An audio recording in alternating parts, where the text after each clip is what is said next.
London Marathon 2026, the Coachella of the running world. It was such a good day. I obviously am biased, but I love London Marathon so much. I reckon last year and this year are up there with my two favourite races I have ever done. This year, I knew I was going in as less of a goal, like a race. I hadn't done that much running in the last 6 weeks because all of my eggs were in the Tokyo basket. So I really was going out there to have fun. I'd had a very busy few work weeks and that's what I love doing and that's what like fuels my fire. But I got on the start line and I was like, I really just want to let my hair down and like see what I'm capable of. The plan was to have fun. So I was running with Joe and we started off pretty conservatively. I was looking at my heart rate a little bit. He kept telling me to slow down. It's so easy to get caught up. I didn't think I'd be a person to let like my ego get in the way. I've done marathons so many times now, but even then I couldn't slow myself down. But maybe it was the excitement. But I was feeling really good. And we got to halfway and we were both just like, this is so much fun.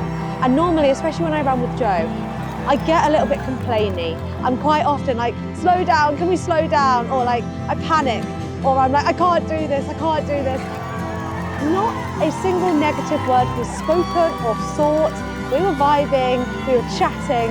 Aerobically, we were great, having such a good time. And then we just thought we'd race the second half. And I know this from last year's London Marathon, which I really strongly like negative split. It's so much more rewarding and confidence building when you're overtaking people in the second half. And my time wasn't as impressive as last year. It was never going to be. But the way I executed it, I'm so happy with. So I finished in a time of 2 hours 48, a 3-minute negative split between the first half and the second half. But most importantly, it just felt unreal.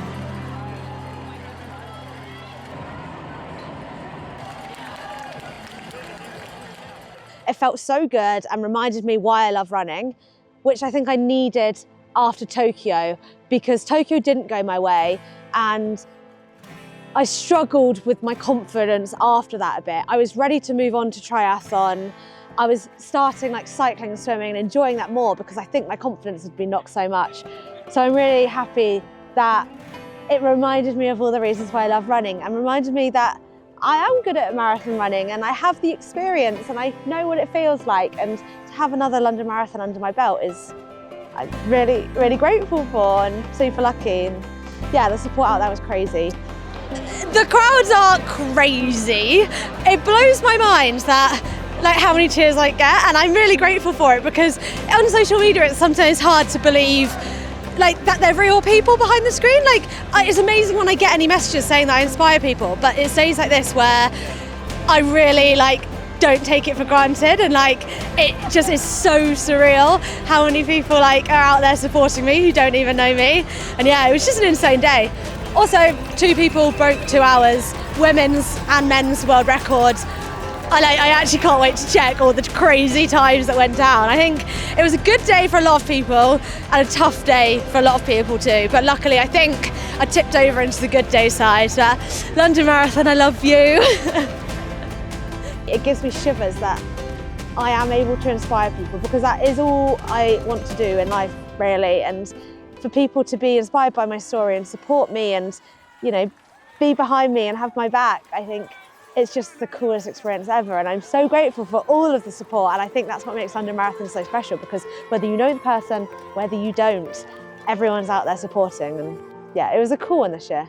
Yeah, I couldn't wait to get home, see how all my friends did. George Grassi won the masses in 2:12, Hugo Fry, PB, got all behind the camera, 2:34, still 2 seconds slower than my PB. No, I'm a 2:48 marathoner now. I said in my previous video that this London Marathon was more of a celebration. I've never not all out raced London Marathon. I've put so much pressure on it in the past, whether that was my first marathon, my breakthrough, first time in the elites. This time, I wanted to celebrate all the hard work I've put in for the last few years. So I was going in there with a slightly different build, and that was fun to do. So I definitely saw it in a slightly different light this year, and I think that was really cool. And I was able to say yes to all the opportunities that came with being able to run London Marathon, which I'm so grateful to be able to do, but not all out race it. There was no real pressure on time. And so I met so many cool people in the lead up to it. I did so many cool events, activations, and I'd never give an excuse to like how busy I was in the lead up to, because yes, it's really busy work, but it's also work that kind of energizes you. But I had the coolest week out with Runner and Lululemon in Boston, watching Boston Marathon the week before.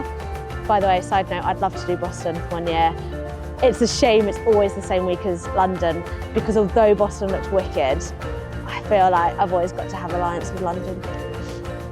London will always be my favourite race.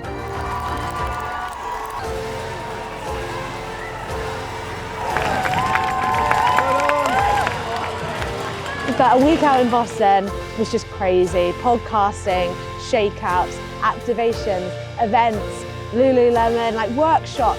It was so cool. And just as I got on my flight, I knew I had 7 hours to relax. It was the red-eye flight. And then I realised if I don't sleep, I'm going to be in trouble, because I've got to land, do it all over again in London.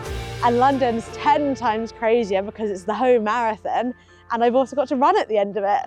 But I will never change that experience for like anything. Like the last 2 weeks have been so cool, and like opportunities I never ever dreamt I'd be able to have. Like working in the running industry from 2019, not even being a runner, like that is just so cool.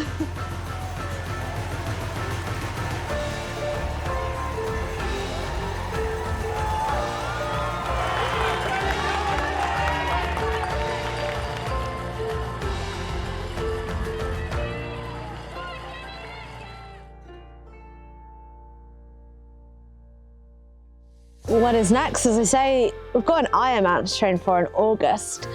So the next month, there is going to be a lot of Richmond Park laps, but hopefully my bike handling skills are a bit better now and I can venture out, be a bit braver. Want to get confident on that, want to improve my swimming, and then we're doing Nottingham Outlaw in 4 weeks. The London Marathon is a nice taper training session for a 70.3 distance triathlon.